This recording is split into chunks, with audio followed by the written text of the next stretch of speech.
अस्सलाम वालेकुम, welcome to my channel. कैसे हैं आप सब? उम्मीद है आप सब बहुत अच्छे से होंगे। तो आज की व्लॉग में मैं आपके साथ शेयर करने वाली हूँ अपनी इफ़्तार रूटीन, और साथ में बनाएंगे जी 3 किस्म के मशरूब इफ़्तार के लिए। तो बहुत इजी हैं, बहुत आसानी से घर पे हम बना सकते हैं। तो एक तो बनाऊँगी इमली आलू बुखारे का शरबत, साथ में बनाएंगे जी ऑरेंज स्क्वाश, और थर्ड नंबर पर मैं बनाऊँगी रूह अफ़ज़ा शरबत घर पर। तो 3 किस्म के शरबत आज मैं बनाने वाली हूँ। तो यहाँ पर मैंने 1 पाव के करीब इमली ले ली थी और 1 ही पाव मैंने ले लिया था आलू बुखारा, जिसको कि मैंने रात में ना भिगो के रख दिया था। ओवरनाइट अगर इसको सोक करके रखें ना, तो सुबह में जो पल्प होता है ना, वो बहुत ठीक ठाक क्वांटिटी में एक तो निकल आता है और ज़्यादा आपको एफर्ट भी नहीं करनी पड़ेगी। तो वेस्ट जो है ना, फिर मटेरियल बहुत कम होता है। तो इसलिए इसको ओवरनाइट ना आपने सोक करके रख देना है। तो यहाँ पे जी ओवरनाइट मैंने इसको रख दिया था सोक करके, और अब है जी नेक्स्ट मॉर्निंग।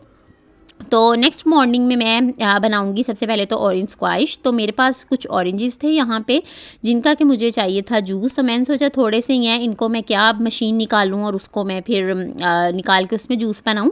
तो इस तरह से नहीं, मैंने एक हैक देखा था कि गिलास को ना उल्टा करके अगर आप उस पर इस तरह से निचोड़े ना, उसके ऊपर रख के ऑरेंजेस को, तो बहुत आसानी से जूस निकल आता है। तो यहाँ पर तकरीबन ना 1 लीटर के करीब मुझे जूस मिल गया था ऑरेंजेस में से।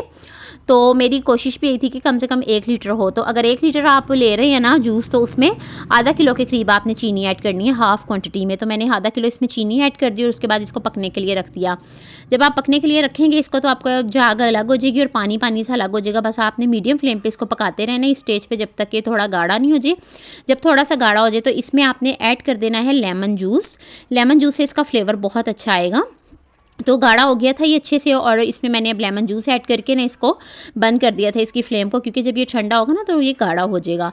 अब यहाँ पे मैं बना रही थी रूह अफ़ज़ा शरबत, जिसको बनाने के लिए मैंने 1 किलो के करीब चीनी ले ली थी, और अब इसमें मैं पानी ऐड कर दूँगी। 1 किलो ही इसमें पानी ऐड करेंगे सेम क्वांटिटी में।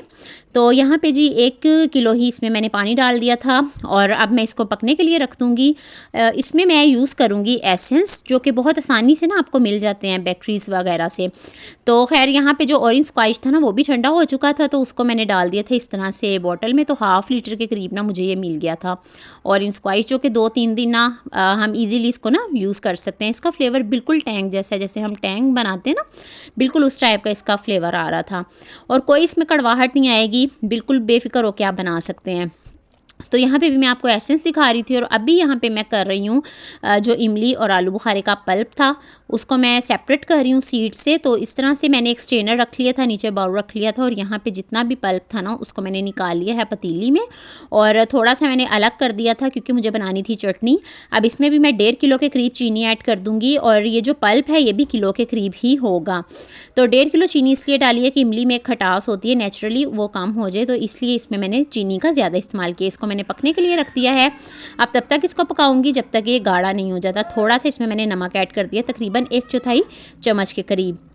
अब अगेन इसको मिक्स करूँगी और पकने के लिए इसको मैं रख दूँगी मीडियम फ्लेम पे, जब तक ये गाढ़ा नहीं हो जाएगा। और यहाँ पे जी अभी जो मैंने रखा हुआ था रूह अफ़ज़ा शरबत, सिरप काफ़ी थिक सा हो गया था, तो इस स्टेज पे इसमें मैंने सिरका ऐड कर दिया। आपके पास सिरका नहीं है तो आप इसमें लेमन जूस ऐड कर सकते हैं। हाफ़ स्पून के करीब मैंने इसमें सिरका डाल दिया था, और देखें काफ़ी थिक सा इसका जो सिरप है ना, वो रेडी हुआ है। अब ये एसेंस मिल जाते हैं आपको, रूह अफ़ज़ा एसेंस बहुत आसानी से मिल जाते हैं। तो मैंने इसमें 1/4 चम्मच के करीब ऐड कर दिया रूह अफ़ज़ा एसेंस, और इसमें 2 से 3 ड्रॉप्स मैंने केवड़ा एसेंस डाल दिया था। और यहाँ पे मैंने थोड़ा सा फूड कलर लिया था, जिसको कि मैंने पानी में डिज़ोल्व करके वो इसमें ऐड कर दिया, तकरीबन 1/4 चम्मच के करीब, और इसको अच्छे से मिक्स कर लेंगे। यहाँ पे जी रूह अफ़ज़ा शरबत तैयार हो चुका है, बहुत ज़बरदस्त बनता है, बहुत टेस्टी बनता है। तो ये देखें जी, इस तरह से आपने इतना पकाना है कि एक तार बनना स्टार्ट हो जाए। तो ये भी रेडी हो गया था, इसको भी मैंने उतार दिया था। और अब बारी थी इमली की चटनी बनाने की। इमली की चटनी बनाने के लिए यहाँ पे जी ले लिया है मैंने पल्प, गाढ़ा पल्प, और इसमें मैंने कुटा हुआ ज़ीरा ऐड कर दिया है, तकरीबन 1/4 चम्मच के करीब। 1/4 चम्मच ही इसमें मैंने कुटी हुई लाल मिर्चें ऐड कर दी, और 1/4 चम्मच ही इसमें मैंने ऐड कर दी है नमक की। काला नमक मैंने इस्तेमाल किया है, और इसमें अब मैं डाल दूंगी आधा किलो के करीब चीनी। अब तमाम तर चीज़ों को मैं रख दूंगी पकने के लिए, और इसमें मैं कोई कॉर्नफ्लोर वगैरह ऐड नहीं करूंगी, मैं इसको वैसे ही पकाऊंगी ठीक सही। और इसमें मैंने आधा इंच का टुकड़ा डाल दिया था अदरक का। तमाम तर चीज़ों को अच्छे से मिक्स कर लेते हैं, और इसको भी मैं पकने के लिए रख दूँगी। तो देखिए एक साइड पे शरबत बन रहा है और दूसरी साइड पे चटनी। रूह अफ़ज़ा शरबत यहाँ पे तैयार हो चुका था। रूह अफ़ज़ा भी कह सकते हैं, जामे शीरी भी कह सकते हैं। तो यहाँ पे जी इसको मैं अब शिफ्ट कर रही हूँ कैन में। तो ये तकरीबन 1 लीटर के करीब ना बन गया है। तो बहुत रीज़नेबल प्राइस में ना आप घर पे बना सकते हैं। मैं आपको साइड पे दिखा भी रही हूँ, साइड पे क्लिप चल रहा है, आप लोग देख सकते हैं। इसका रिजल्ट बहुत अमेजिंग था, मैंने दूध में बनाया था। कि थिकनेस का अंदाज़ा आप यहाँ से लगा सकते हैं कि ये जग के ऊपर बहुत अच्छे से कोट हुआ हुआ है, तो बहुत थिक बना था, बहुत ज़बरदस्त बना था। फ्लेवर भी इसका वैसे ही था जैसे हम बाज़ार से जामे शीरी या रूह अफ़ज़ा लेते हैं। अब बारी आती है इमली और आलू बुखारे की चटनी की। तो यहाँ पे चटनी भी डन होने वाली है, बस इसमें अब मुझे ऐड करना है थोड़ा सा सिरका। सिरका डालने से इसकी जो शेल्फ़ लाइफ है वो थोड़ी सी बढ़ जाती है, जल्दी ख़राब नहीं होती, लॉन्ग टर्म तक आप इसको यूज़ कर सकते हैं। तो प्रिजर्व करने के हवाले से सिरका बहुत ही बेस्ट रहता है। और दूसरा ये कि इसमें क्रिस्टल नहीं बनते, क्रिस्टलाइज नहीं होती है। और जो इमली आलू बुखारे का सिरप था वो भी यहाँ पे रेडी हो चुका था, ये तकरीबन 2 लीटर के करीब बन गया था। और इसको अब मैं शिफ्ट कर रही हूँ कैन में। कैन को पहले अच्छे से वॉश करके ना ड्राई कर लेना था, इसमें एक बूंद भी पानी नहीं होना चाहिए। तो ये भी इसमें मैंने शिफ्ट कर दिया। 2.5 लीटर का कैन है तो तकरीबन 2 लीटर के करीब ये बन गया था। और जी यहाँ पे तीनों जो सिरप हैं वो हमारे तैयार हो चुके हैं, शरबत और जो इमली की चटनी थी वो भी थिक सी रेडी हुई है। इसमें मैंने थोड़े से चंक्स रहने दिए हैं क्योंकि अच्छे लगते हैं चाट में या दही बड़ों में, जब डालें ना तो बहुत मज़ा आता है चंक्स का।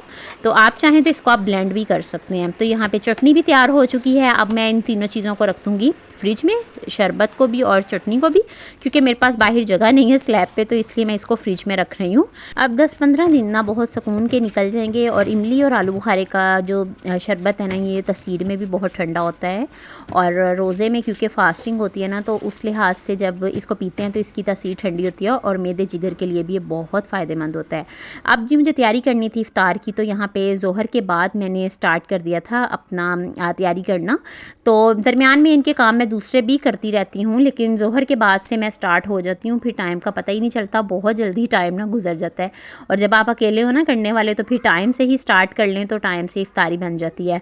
तो यहाँ पे मैंने जो थी भल्ले जो थे वो भिगो के रख दिए थे, पकौड़ियाँ जिसको बोलते हैं दही भल्लों के लिए। और अब यहाँ पे मैं तैयारी कर रही थी खाना बनाने की, जो कि सहर में हमने खाना है सहरी करते वक्त। तो यहाँ पे मैंने ग्रेवी पेस्ट जो बना के रखा हुआ था ना, ये भी मैंने 1 क्यूब इसमें ऐड कर दिया था थोड़े से घी में। और अब इसमें मैं कुछ मसाले ऐड कर रही हूँ, जिसमें पिसी हुई लाल मिर्चें हैं, धनिया पाउडर है, हल्दी है, ज़ीरा है और थोड़ी सी अजवाइन है। और इन तमाम तर चीज़ों के साथ थोड़ा सा मैं इसमें पानी ऐड कर देती हूँ और उसको भी मैं पकने के लिए रख दूँगी। जब मसाला अच्छे से भुंजेगा तो फिर मैं उसमें ऐड करूँगी गोश्त।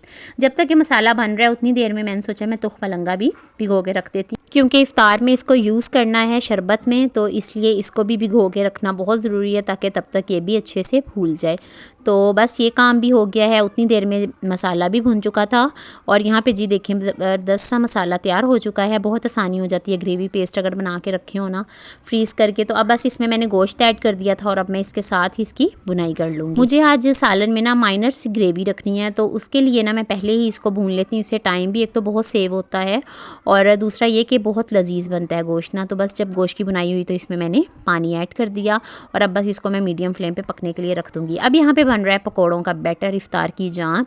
तो इसमें मैंने कुटा हुआ धनिया ऐड कर दिया, कुटी हुई लाल मिर्चें, नमक और ज़ीरा, अजवाइन थोड़ी सी।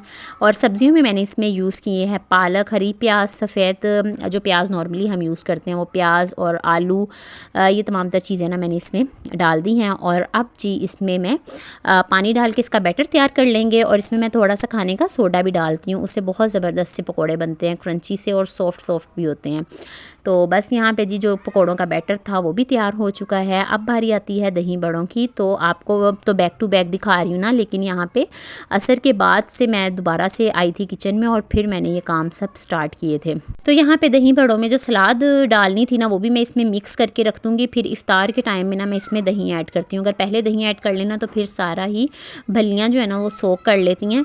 तो सलाद में मैंने यूज़ किया बंद गोभी, प्याज, टमाटर और खीरा, ये 4 चीज़ें मैंने यूज़ की हैं। अब अच्छे से इसको मिक्स कर लेंगे और मिक्स करने के बाद ना अब इसको मैं रख दूँगी साइड पे। और जब से रमज़ान स्टार्ट हुए ना, वैसे डेली कोई ना कोई चीज़ डिफरेंट ही बन रही होती है, लेकिन आज मैंने सोचा चलें इस तरह से पंजाबी स्टाइल में ना दही बड़े बनाते हैं। ये पंजाब में इसी तरह से ही मिलते हैं ना, कराची में तो इस तरह के दही बड़ों का तसव्वुर भी नहीं कोई कर सकता, यहाँ पे टोटली डिफरेंट होते हैं। लेकिन आज मैंने सोचा पंजाबी स्टाइल में ना दही बड़े बनाते हैं।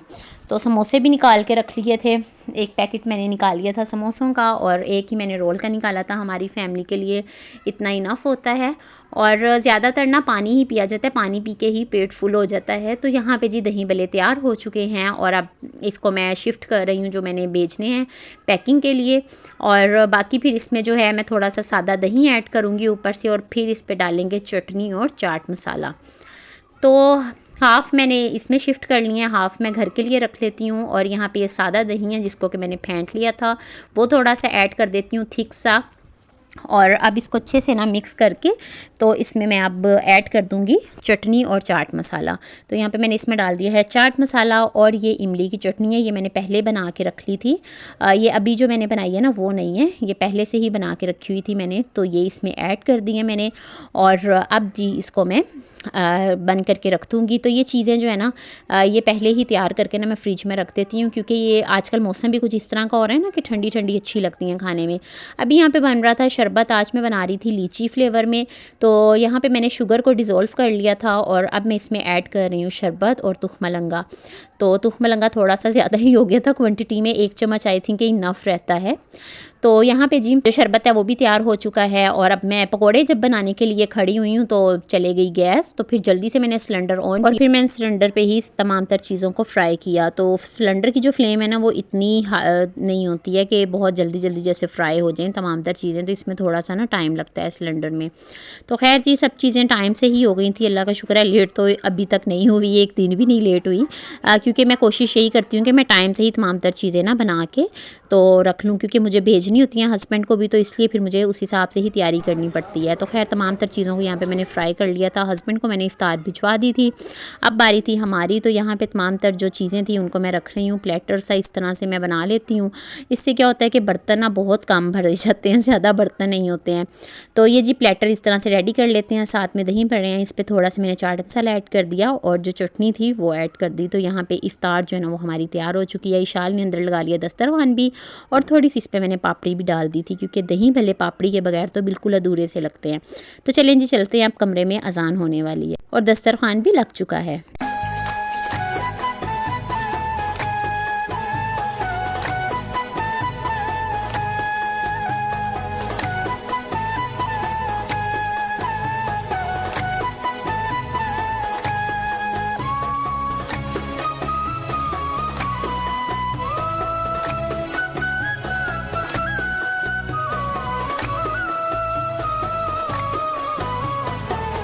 तो अल्हम्दुलिल्लाह से जी अज़ान हो चुकी थी और रोज़ा यहाँ पे इफ़्तार करने लगे थे, लेकिन इस टाइम पे दुआएं मांग रहे होते हैं ना, तो दिल करता है बस अल्लाह से सब कुछ ही आज मांग ले, जो भी दिल में तमन्ना है ना वो तमाम तर मांग लें। और सच में इस टाइम पे जितना फ़ख्र हो रहा होता है हमें अपने मुसलमान होने पे, मैं कहती हूँ अल्फाज ही नहीं है कि इंसान किस तरह से उन अल्फाज को बयान करे।